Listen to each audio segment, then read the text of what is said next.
And we are live, and this is a very special day here on the podcast because we have our first ever Survivor here on Reality Alert. I'm here with Erik Reichenbach. It's Reichenbach, right? Or Bach or Yeah, Bach? yeah, close Okay. enough. Close enough.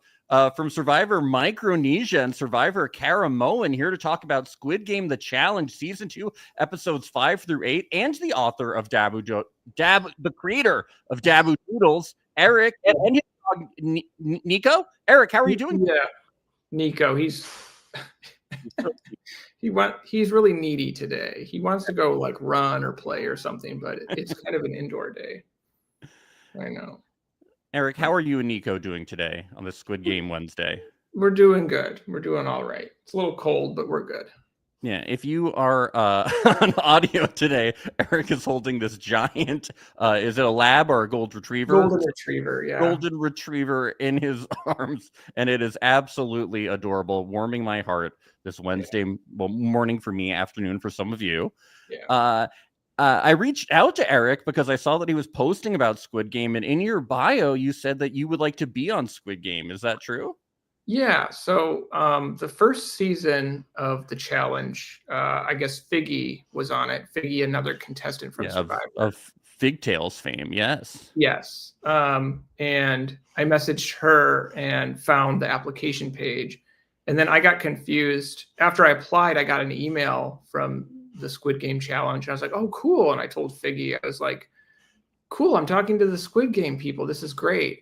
And then like 2 days later, I figured out it was like a generic email that goes out to like literally everybody who applies. So then I was like, oh, they don't care. And then I applied for, I think the second season, and still nothing. The generic email showed up, but I wasn't as excited that time because I knew what was going on.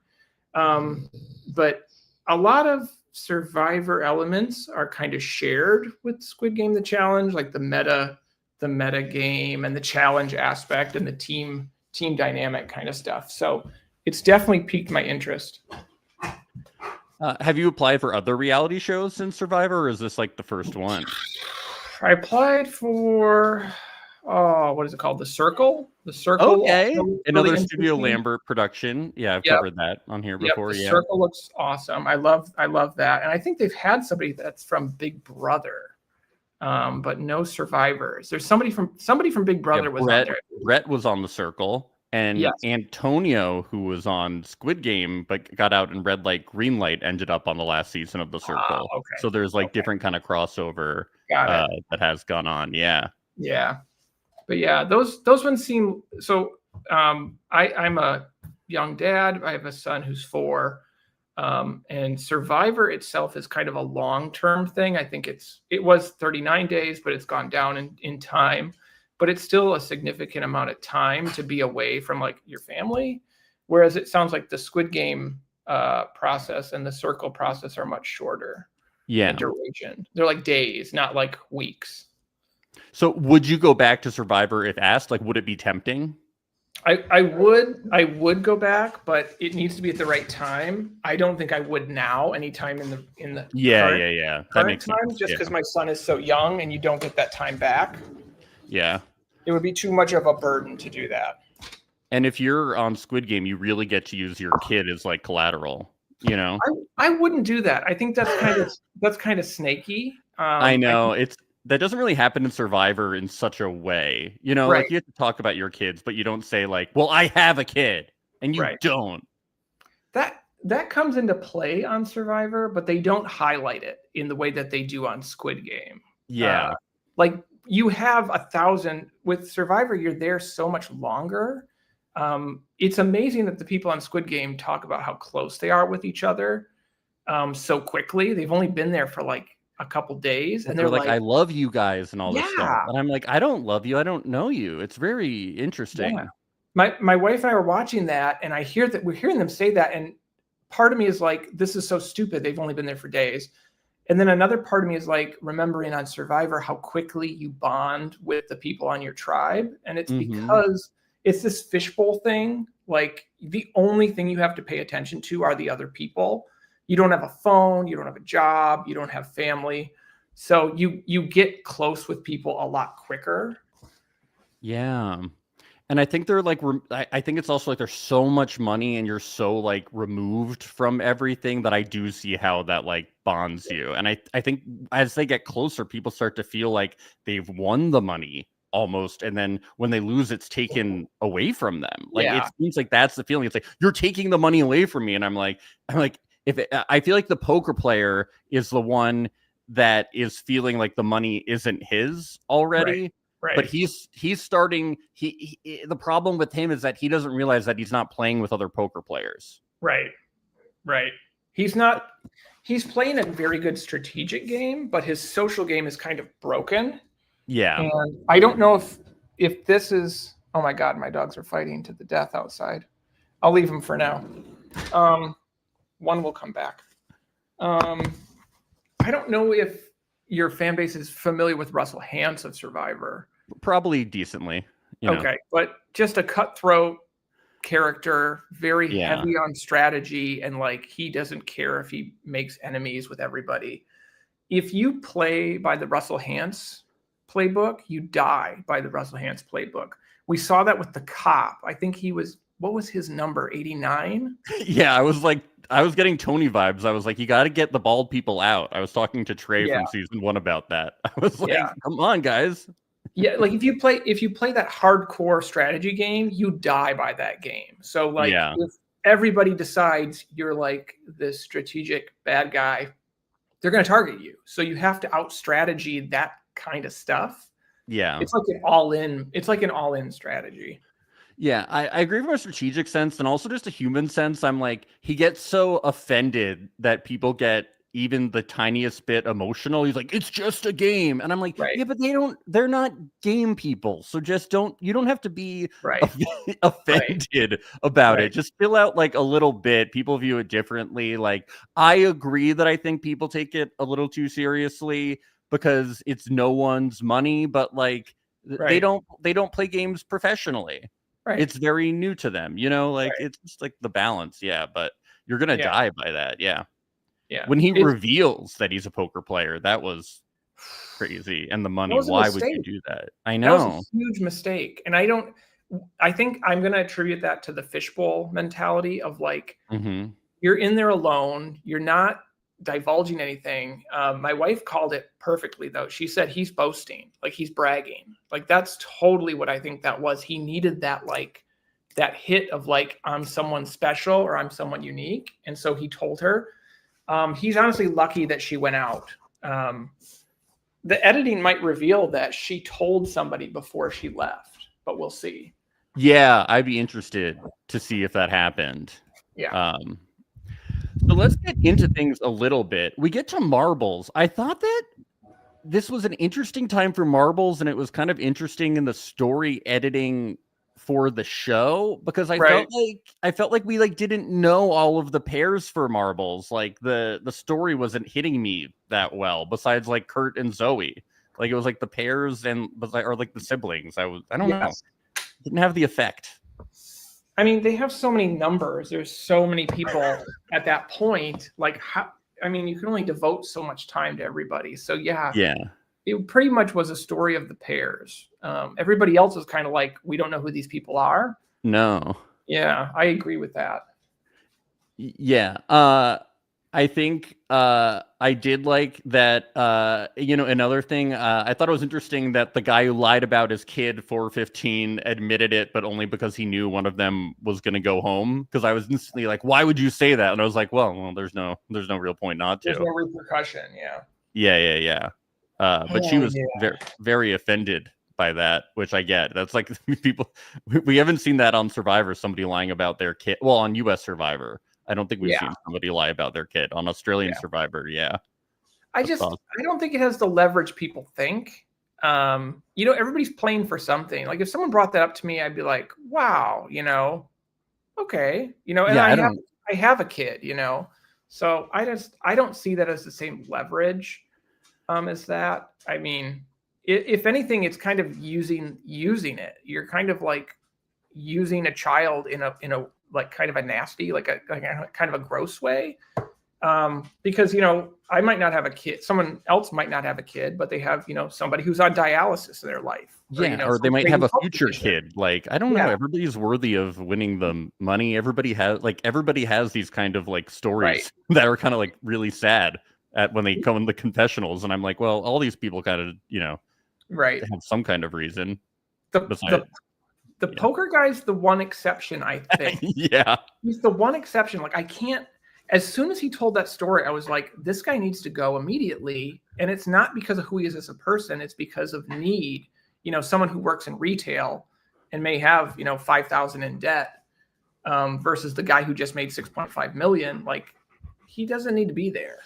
But didn't you hear his story about how he was $55,000 in debt because he was dating somebody? that was his life story. I don't know. Yeah. It's tough. It's really tough. I mean, as soon as you get into that, like, who deserves it, it's not even relevant to the game. Like, you're all playing the game at that point. So it's like they're leaning into like the theme of Squid Game with this, and I'm like, I just think it's fun watching them play the big games. Like, I like when they go into the halls and they play the big games. Right. Like, that's the most fun part for me. That's the most fun too. There's definitely a meta game, like all the conversations in the social game. There's so much left out though. I have so many questions about all of it. Come here. Like what? Like, oh my God. The dog's back. He's back. He's driving me nuts. There's like how long do they wait around until the next thing? We never see them really eat. We never see like how late at night are they allowed to have conversations. Yeah. There are a lot of people there. So I get that like a ton of footage is lost. And they eliminate so many people at once that there's probably whole storylines that are just gone. Like they're just, you know, burned up or erased or whatever. There's also logistics. So one of the last games in this one was the shuffleboard. I just watched the shuffleboard game. Can you hit another person's shuffleboard piece over the edge and then they're out?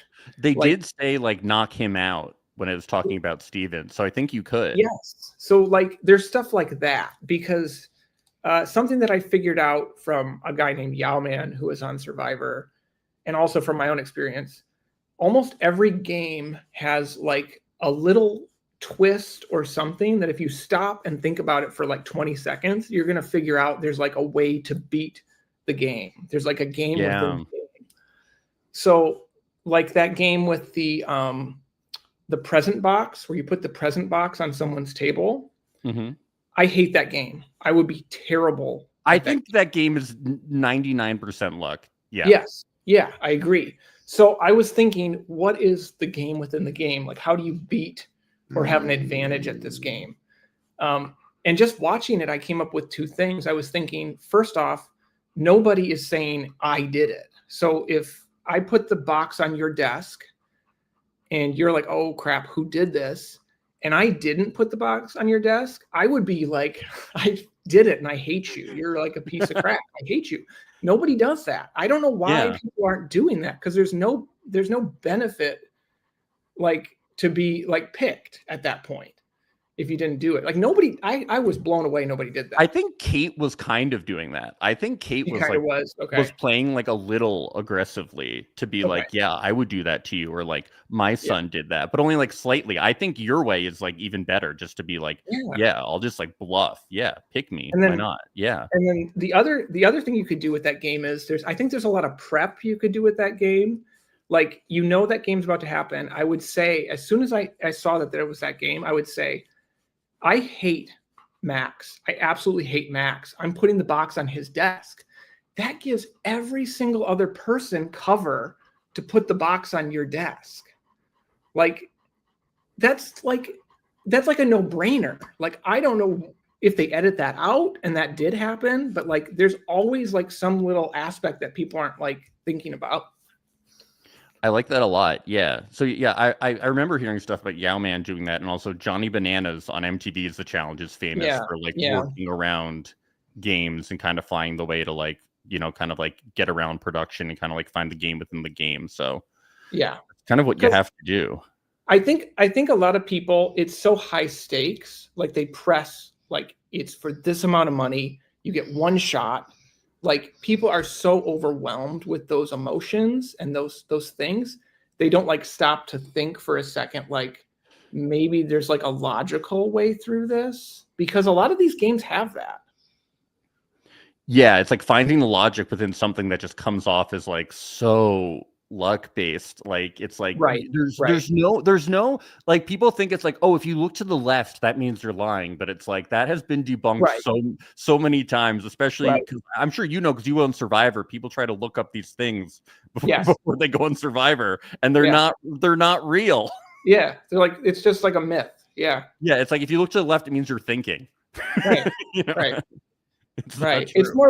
It's more like logic puzzle type of stuff. Like there's people, like some of the people that I really enjoy are mentalists, because mentalists will do stuff that's like, these are like magicians. This is in the realm of like magicians. Yeah. But they do tricks that are like unbelievable. Like they'll know the next word you're going to say. They're like, you're going to say peanut butter.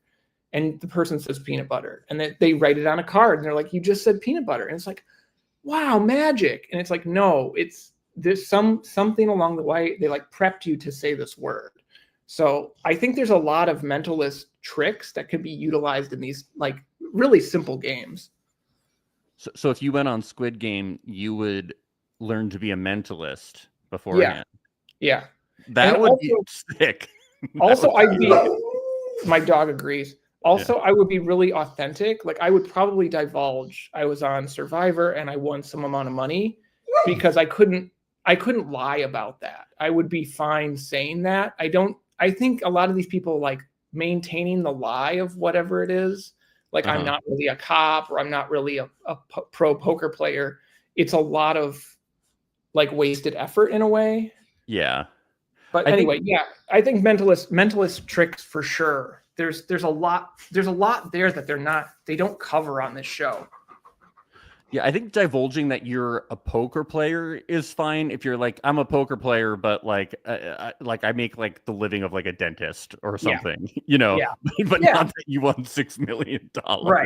Right. Like if I had won a lot of money, I wouldn't be playing fucking Squid Game. I'd be in the casinos being backed. Yeah. Right. You could tweak it. You could tweak it to be more like authentic. Yeah. More like humbling in that way. Yeah. I feel like cops are always dead giveaways too. You knew that guy was a cop. He was like the coppiest cop of all cops. Yeah. He was like the coppiest cop for sure. I like this monitor twist where they're given authority over the dorm. Would you have volunteered for a twist? I would not. No, I do not volunteer for the Squid Game twists. Flip a coin. It's so it just doesn't matter. For me, it's like if I'm standing around and nobody's doing it, I probably would do a twist. I'd be like, it's been a minute or two. Sure, I'll do the twist. And then I'll pray that the producers are like, this guy stood forward. He can do this. The only good thing about like submitting yourself to a twist is that it potentially gives you some control of your fate. I feel like if you step forward, they're not going to outright eliminate you. I feel like they're not going to just be like, you're dead. Wait, so do you think that production will like that you volunteered so you'll get almost like plot armor? It's like 50-50. It's like, it's literally 50-50. You step forward, you take a chance. It's either you get a pass to the next round, or you're involved in something where you may get eliminated or you may have power. So you have to make that choice. Like, it doesn't matter if you go out at like 100th spot or like the second spot, you get paid nothing. So it's kind of like the inevitable thing you have to do anyway. Yeah. Nico's loving that water. You get that, Nico. I'm sorry. He's chugging. This dog, I know. It's okay. He's insane today. There was something else I was going to ask you about on this. If you can hear me over the daily. I can. I'm trying to think. Oh, the Chutes and Ladders game, Slides and Ladders. That was an interesting game. It was much more social than I thought it was going to be initially. Yeah. I thought it was going to be all chance, and it turned out to be much more social. Thank God. It was really cool. I loved how testy it got. It did get testy. Super testy because Yep. the fishbowl was shrinking. I also love the people falling to their death. Yeah. So comically. Poor Yeah. Zoe, our queen, dead. So the very first time they went down the slide, they went down at the same time on different slides. And then the very second time someone went on a slide, they went one after another. And now I'm like questioning, like, why did they take different slides the first time? Like, did they not first know? time was a twist card that made them do that. Oh, and then the other times they didn't have to. I missed that then. Okay. The first time just like totally fucked them over. Yeah. Okay. Got it. So I guess the poker player was lucky on that one then for sure. Yeah, he just got lucky. Yeah. Probably gave him plot armor, because he was being interesting. I do think that is a thing too. As much as you can like tie stuff up in editing so it looks like a narrative, I do think that there's a little bit of plot armor on this show, especially like with the twins, those twins stepping forward. Oh, yeah, that's been talked about too. Yeah, that the twins were like pushed. And apparently, I don't know if it's confirmed. I heard that there's multiple sets of twins in the cast and like a lot of different family members. I don't know if this is confirmed. I haven't confirmed it, but I had commenters telling me that there's multiple sets of twins. It's believable that they're like, we need a twin plot to happen. Yeah. And I mean, 456 cast members is a lot. I really liked this survival game with the monitors, with the chore room and the big white room and everybody watching it. Yeah. Why would you go 2 out of 3? Just do it. I love how they're like delaying the inevitable. It's just basic human psychology. Both teams do 2 out of 3. Yeah. It's insane. I don't know. I think this was editing, but the cop, as much as his social game was poor, which got him in that situation in the first place, he quickly said, I hate those other people. Let's do a very quick game here and make it fair. Like he immediately went to like, not personal. Let's make this a game. We hate those people. We want them to go, not us. That was the way to play it. And I don't know if he came up with that idea first or editing showed us that he did it first and he didn't really do it first. But that was I thought that was a super quick, smart take. I have a feeling that it probably is what happened. I mean, he seemed to be a guy that thinks on his toes. It looked like he pretty much was like immediately like, let's just do that. But probably the other people were slow and were like, let's do 2 out of 3. But it's like, why are you delaying the inevitable? Somebody's going to go home. You got to go, right? You got to go. Why 2 out of 3? It doesn't change anything. Right. Exactly. Squid Game's not fair, but I get it. It's a pressure cooker. Oh, man. Well, thankfully, the other room, they were quick enough to be like 50-50 between us two. Let's go right now. And that did it. That one lady lucked out, but that apparently was quick enough to do it by like seconds. So tough. Insane. So I know we've had a bunch of confessionals. We've talked about this a little bit of people giving their reasons for why they want to win the money. One stood out to me a lot, and it came from Trinity, player 398. And I really have to play this for you. I love orange juice. I don't know. Orange juice is so good. Like it completes the breakfast. You can have it at lunch. You can have it at dinner. Literally, this past Christmas, one of my coworkers got me a whole case of orange juice. It's just something I love. I don't know. I'm like, man. A lot of orange Once juice. I win, if I win, or whatever you want to say it, with the money I have left of it all, orange juice for a year. Orange juice for a year. That's all he wants. I'm on board. I'm Team Trinity, He might be a winner just from that. Like that might be the key, He might just get Trombacana will just give it to him anyway, Yeah. What does orange juice for a year mean? It's just like buying case after case after case. Is it like every meal? So it sounds like they're eating gruel, first of all. It sounds like they're eating like trash. Yeah, they are. Yeah, there's like porridge. Yeah. Yeah. So they're in London. Yeah. So even for like a couple days, orange juice probably tastes amazing. So yeah. Who knows? But that might be like an editing leak of like, this is the guy that wins it because of that weird little confessional that has no meaning other than humor, really. It kind of humanizes him, I guess. We can all relate to it. We all would get, he's like, with the Yeah. leftover money, orange juice for Right. Right. I was thinking that we get this moment during Shoots and Ladders where Kate or Perla sends Kate down to like the beginning of the map. We get this big moment. Kate says like Perla apologizes and says sorry, and Kate goes, "Say that to my son." Oh my God. I was thinking, Trinity could have said, "Say that to my orange juice." At the same If only time, he had yeah. played the game, Right. Really missed out. I see, that's the kind of thing where she said that out of passion. Like she said that out of anger, but like it's just kind of scummy. It's like, everybody's playing for different reasons. Yeah. I don't know. That's how I take it. I mean, it's not against, I am a parent, I would be playing for my son, I'd be playing for my Nico here and everybody. So, I was going to say in a minute, we should talk about Mingle, the game. Oh, you want to talk about Mingle? Mingle's intense. Mingle? You liked Mingle? Yeah, it was crazy, right? That was a lot more hardcore than I thought it was going to be. I thought that was going to be a really lame game, and instead it was like, that's the one I want to know. Are we shutting someone's fingers in the door when they won't leave? Like, there's little there must be rules about Mingle that we don't know. I was thinking, like, how do they police it? Like, were there people there that we're not seeing? Like, I'm always thinking, like, when is production entering and leaving during these games? Like, I'm always thinking about, like, when are they there? Because they're definitely there, like, all the time.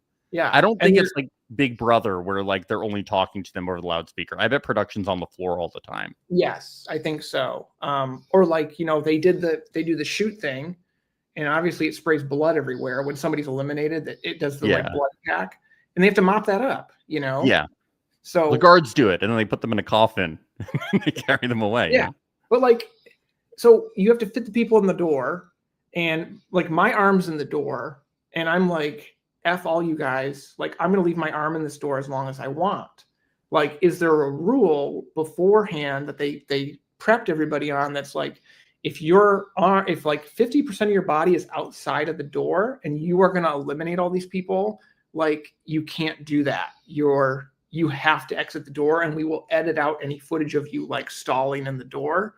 Like, that's what I want to know. I want to know that meta detail, because that determines how you play the game once you're there. I know, and they're just like different body types of people who are stronger. I mean, it's just like very, very interesting. I don't know how you police it. I really don't know. I'm very curious. I don't know if we'll learn. I bet NDAs are pretty tight. Tight. Well, Max, you find out. You bring somebody on. I will. I'm gonna try. Or I'll reach out. I'll message like Mark or somebody who got eliminated. Yes. Tell me if you find out. I've been told that it wasn't staged, the protest, and the protest was real. That's what Trey from season 1 said. And that's what the contestants are saying, that the protest was real. So that's the line that I'm hearing. I'm not sure I completely believe it. It seemed pretty staged. Yeah. I don't know. Yeah. I've wondered that too. Like, so it's pretty clear that a lot of people don't like this poker guy, for example. Yeah.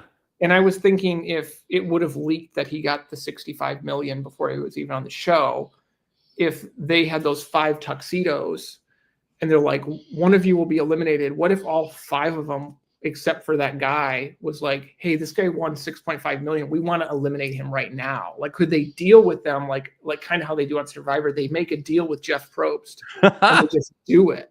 Because I for sure would have been like, guys, we all hate this guy, and he already won 6.5 million, and he's been lying about it. Like, we all nominate this guy to be eliminated right now. I wonder if they would take the bait on that, because that would be awesome.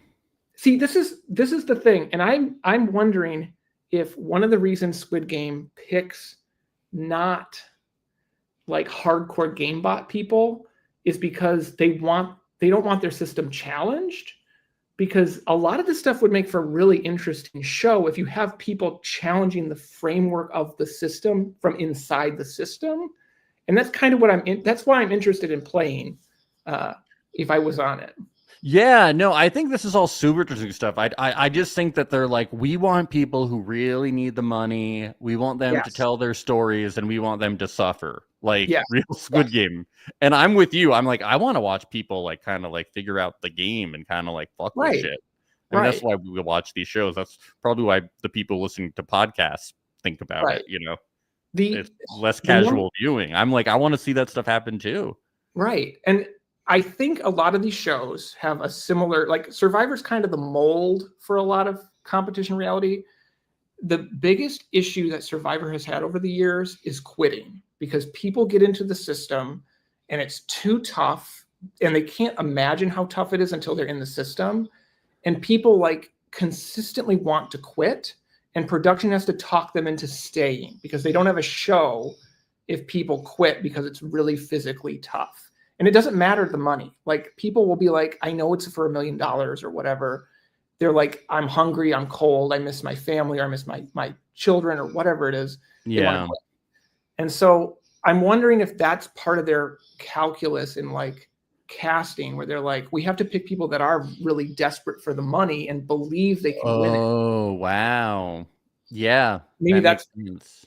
And you wouldn't challenge that system if you thought you were going to profit from it. Like if you say, F you guard, I'm going to go over there.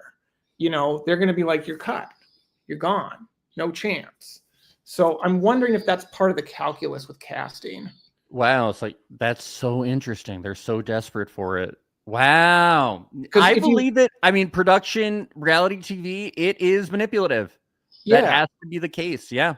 Yeah. And you don't know that till you're in it. Like I've gone through it twice, and I'm now like the second time I was super aware of production's influence. But the first time it was like, you're just kind of figuring it out. And so you don't question it in a way. But I'm wondering if that's what they do with casting. Like they're looking for people who are like, you operate in this system and you fight really hard in the games we set out, instead of like trying to break them or like game them like beyond what they're made for. And I think that they're casting more influencers too, and people with more TV experience. And those people are going to be willing to stay on the show more too for the exposure, to be honest. Yeah. I'm sure people on previous Squid Game, the first season, have more followers than me online. I'm guaranteed that. I'm sure people. Oh, some of them are like fucking insane. One of them is now a famous celebrity lip reader. So that's there you go. There you go. Millions of followers. Crazy stuff. Yeah. Right. Yeah. So yeah, that sacrifice game was nuts. Like, let's talk about slides and ladders a little bit. I mean, like, do you have any ideas on how to game this game, which is so luck based? Were you thinking about this one at all? Super social. I would want to work with another team on the board. Like I would be actively communicating with another team and be like, I got a question card. Who do we want to target to send back? And like put it to a social like group think. And like, because everybody can communicate with each other. It's not anonymous. Yeah. So there's a presence to be had. I think that would be the way to do it. There's a lot of chance in that game with those shoots, and there's a lot of chance with the dice. And so it really the only variable you can really manipulate is the social element of like, what are other teams doing when they get a chance card? Did you think that Zoe and Perla targeting the poker player was a bad idea? Not necessarily. He ended up surviving I think by luck, honestly. Like he got good dice rolls. Yeah. And he happened to be the guy that didn't take the tube that threw him off into the abyss. So he really lucked out. Like they were targeting him. He should have lost if those two were against him, but it wasn't enough like gravitas, like enough other people together against him to make him get last. Yeah. I don't think it was a bad idea. And I think it put a target on him too, like socially, which has persisted really until that's true. The end of these episodes. I agree. I just wonder if like another team would have been as vindictive as him. Like he kept being like, I'm going to get you. But he was probably a little less. He was probably more strategic than they were in like the moves that he made next time. So maybe he was a better person to pick because he would be less emotional going forward. Yeah. In his decision making. Yeah, like he didn't respond more in a revenge kind of mindset than maybe Yeah, some, that's what I mean. like, Yeah. yeah, yeah, I'm yeah, not yeah. saying emotional in like a bad way, just like, Yes, she like Perla made a move that was based in emotion, not in strategy, and she said that, like a petty right, move. Yeah. right. He wouldn't say my kid hates you as he walked by. No, no. Yeah, There was a team right at the top, and she sent him down, and I was like, "What? It's so much money. How yeah, can you not access like that part of your brain that you're supposed to? I don't know if it's the left or right, the right, right, whatever. It's right, crazy, but I do get it. Like I really do. It's so heightened. I'm sure right. you probably have a better experience, being trapped on an island for so much time. But It's yeah, it's like what really baffles me is there are players that are really strategic, like the cop or like poker guy. I can't remember the cop's name for the life of me. it's like Matthew, I think. Matthew, Maybe, maybe. yeah. But like there's strategic players, and then they think the strategy is like done after the game is over. And unfortunately, it's not. Like the social element is even more of a like guiding force. So I'm always surprised. And then there's other players that are really social. So they're really active in those social phases. But then when it comes to a challenge, they'll make this glaringly obvious like strategy mistake. Like they're not rounded, I Yeah. guess. And I think you're like from being on Survivor, the times I have, you do get this awareness of like, oh my gosh, all these things affect each other. And so you kind of have to relax on all of them. Because if you go too hard, you're going to just like burn out from brain fatigue. Do any of these Squid Game players remind you? So you've played with many kind of like, Yeah, few, famous yeah, Survivor. Yeah, a few. I was yeah, yeah, going through the seasons. I was like reading your Survivor wiki page, and I was like, oh yeah, I yeah, like recall Sari Iris and 3, Celine and Ozzy. Parvati. Oh yeah, I'm Parvati, yeah, Amanda. So, yeah, so I'm getting a lot of Sari vibes, like Deja, and I really loved Faith. Faith I didn't see as like a Sari type of character, but just Deja. I think I see a lot of Sari and Deja. They're different personalities in various ways, but I see a lot of that. I don't see a Parvati like at all, and I don't think I saw one the prior season. Like, there's literally no like flirt element in this game. I haven't seen no. any of that, and I don't know if that's like by design or how they plan that or whatever. But that's just not part of it. I'm trying to think who else. I'm gonna think of somebody later, but and then there's literally, like Figgy was literally on the first season. So, Yeah, Piggy was there. like there, yeah. No Taylor though, unfortunately, this time. No, No romance. No. no. We need a Squid Game showmance in the dorms, please. I don't even know what that would look like. That would be pretty Please. insane. Please. That'd be insane. Yeah. So let's move on past. We get back to the dorms. Yeah, Circle of Trust. Yeah, we talked about it. I was just watching it. I was like, everybody loses because you can't deduce Yeah, this. It's just yeah, another game of luck. I mean, I think that some people played it well, but nobody really knows. It's right. such a joke. I would just be like, I'm just gonna cross my fingers that the coffin box doesn't end on my fucking desk or my number doesn't get Yes, pulled. That's how you win the game. yes. That's how you do it. I don't know what else you do. I'm so mad that Deja didn't say something to Faith because she knew. Yeah. She knew. Like she was mad. She was afraid she was going to be wrong, and then cause her like best friend in the game to be out. Oh, that was a lot. If I hate that game, I think a lot of people hate that game. If I was in that game and I had like no clue, I would ask the group. I'd be like, you guys, group consensus. What are you guys feeling? Might as well. And just open it. I would just open that right up. And I'd be like, who do you guys think put this box on my desk?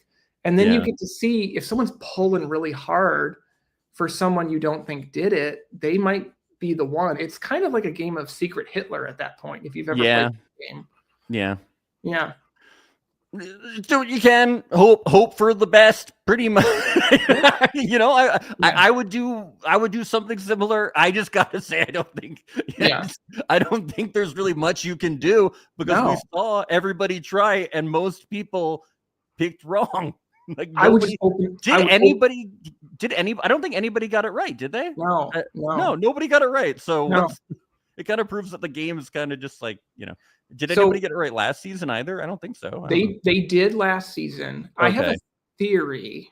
When I was on Micronesia, the first season, I did a blindfold challenge, and you had to be blindfolded and push like a ball through a maze. Classic. And they're like crazy about the blindfolds. Like they're like, we're going to make sure this is on so tight you can't see. Well, before we did that, some of the favorites were telling us, like, tell them you can't breathe and they won't put it on so tight and you can see out the bottom. And so we were like, that's what the favorites told us. They were like, this is a hint. This is like a cheat. And they did that. And I couldn't breathe on top of it. So I said, I can't breathe, you guys. And so they loosened it up around my nose and you could see out the bottom. And I don't think that would work on Squid Game, even if you knew to do this and you did this. Everybody's feet is the same. They all wear the same shoes and the same pants. But maybe that happened on the first season. Like they didn't put the blindfolds on right and people saw like a hint of something. But I don't really know. That's very interesting. Was this post-merge or pre-merge, the blindfolds challenge? I don't remember. I want to say it was after the swap. Oh, okay. I was wondering. I was like, why would the favorites be giving you this information? So it must have been post-swap. Interesting. Pre-merge, post-swap. Swap. Yeah. Okay. Yeah. Those blindfold challenges are some of my favorites. Yeah. You hit your nuts on everything. Yeah, I know. That's like totally the fucking point. Yeah.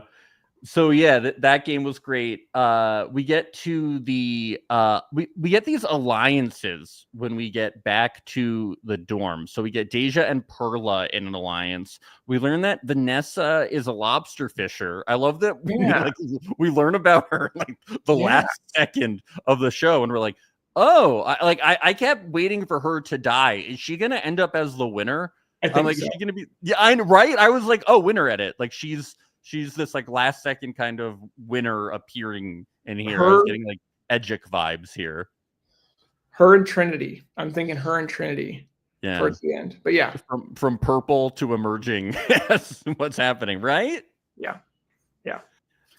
But her story was kind of sad. It basically sounds like her dad was just being a jerk. I know, it's terrible. I was like, what the? It's just like your dad should have let you fish. I know. But do you know what? Do you know what can make that story a lot better? Orange juice for a year. Orange juice for a year, baby. Oh, yes. He might. Yeah. I think he's either in contention or he's for some reason it feels like a winner edit for him, or because that orange juice thing makes no sense otherwise. It only makes sense if he's the winner. Only if he gets that orange juice for a year. If when he wins, they roll out like a huge thing of orange juice. Yes. And he swims in it. Yeah. Exactly. Where did he sleep? That's what I want to know. Where did they put him? I'm always curious. Where did he go? That's another thing. Yeah, that's another thing. Had a holy spell. Like, it's not fair. He got to go somewhere else. It's not fair. Well, he was gone for the duration of that game. But then he went. They woke up the next morning and he arrived. At least in the edit. Oh, he was somewhere else. Yeah. Was he in a hotel? That's not fair. Probably. Like, I don't give a shit. Yeah, that's probably what they did.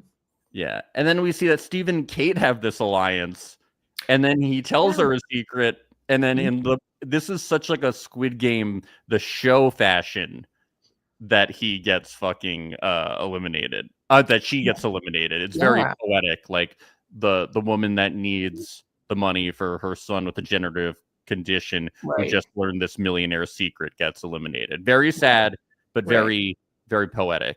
Right. So I guess if it's the narrative dark theme of the show. Yeah. That was terrible, does fit. That does fit. I think so. Like, I think we talked about, people talking about their families and what they're going to use the money for. Inequality is like a major theme of Squid Game. Like, obviously it hasn't been in Survivor. And so that's why it doesn't, I think that's really why we don't hear about it more on Survivor, but you probably would hear more if that was like a theme. Yeah. I kind of hate hearing about it. It's not that it's not like It's not like when I listen to these people, I'm like, stop. Like I'm not empathetic. I'm super empathetic towards it, but I'm like, when I'm watching reality TV, I'm like, I just want to be happy and watch these people play games. You know, it's one of my favorite things about Survivor and the challenge when like I don't hear people's backstories and I'm just like, these are fun characters, like doing fucked up things and fighting. You know, like that's what I like. Yeah, I understand. There's people that can't stand it. They're like, it doesn't matter. You know, we're playing a game and we want to see the game. I think it's it's more of a casual fan thing in that it gives like emotional weight to the story. Yeah. So like when we saw, I think it was Mark, like when Mark went out because he didn't catch that tennis ball. Yeah. Like they gave his story of like being bullied and not accepted and all this stuff. And then he was bullied and not accepted. And like, it's like this devastating emotional blow. And I think that's why that's prevalent in this, is it like gives more weight to certain characters or people when they go. Yeah. No, I do. And I think for like certain stories it is, but sometimes I just feel like Squid Game gets like a little too heavy. I'm like, it's just like a little too dark. Did you watch Beast Games, the Mr. Beast show? Oh, I should, because I've heard good things. And I know it's like this, but like crazy dark. Like every story is like, oh, I need this money. And then like it's even more like gambling. Like you can just get eliminated for like absolutely no reason. Like I don't even know how you game the show really. I didn't realize it was like that. It is like I always thought it was gonna be like really fun. It's like very like centered around like everybody needs the money and is just like getting fucked out of it. It's kind of crazy. Yeah, I was very surprised. The way Mr. Beast walks around and smiles and like I know. I would think it would be fun. Yeah. I was very surprised. They make it kind of serious. It was weird. Huh. Interesting. Well, that's a bad read on my part. Oh, well, that's no, I don't think it is. That's what I assumed. I assumed it was going to be like, you know, this goofy kind of show. And there are certain episodes that are fun, but it's just a lot of it. I'm like, why is everybody crying? Yeah. I want to see people, explosions and people having fun. I don't know. Yeah, exactly. Huh. Okay. Yes. Well, so Kate is eliminated and we get to these 5 tuxedos. What did you think about, what is it like? I'm not bringing up any sore subjects or anything, but you know what it's like to get to the final 5. So this is apropos here. What is it like making, what is it like when you get to that 5? What is the dynamic of 5? There's like, you're there. I know. You're at the end. You just have to basically like walk across the finish line, and super frustrating. It's also validating. I mean, every time you make it another place is like a little bit more like confidence of like, yeah, I am doing this. So making it that far, I learned that you don't get any amount of money, even if you're like second on Squid Game.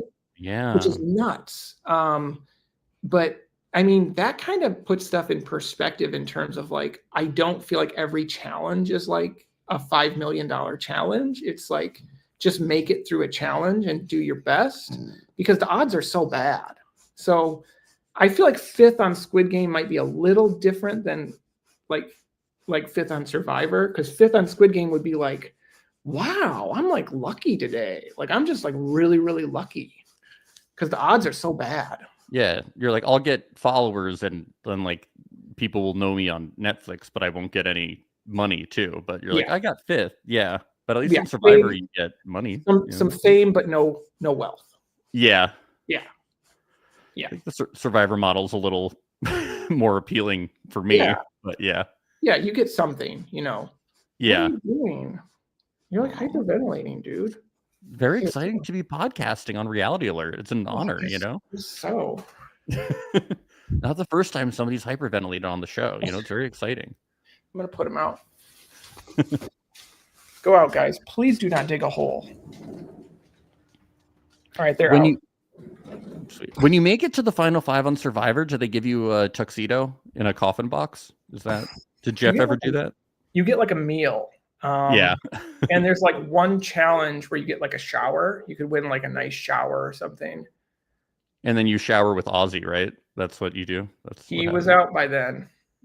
Bummer. Otherwise, Probably. Yeah. Probably. Yeah. Yeah, so get to the Spine Center. I have to play. Tell me if you can hear this. I have to play what Trinity says. I feel like Abraham Lincoln. Aaron. I feel like George. I feel like That's what it feels one of like. those rich people. I feel like Elon Musk.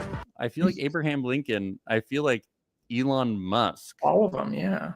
I don't know if people have ever, said I feel like Abraham Lincoln and Elon Musk in the same sentence before. A little pretty far apart. A little conflicting. I don't know if I agree with the sentiment, but maybe they both like orange juice. I get it. I mean, I get it.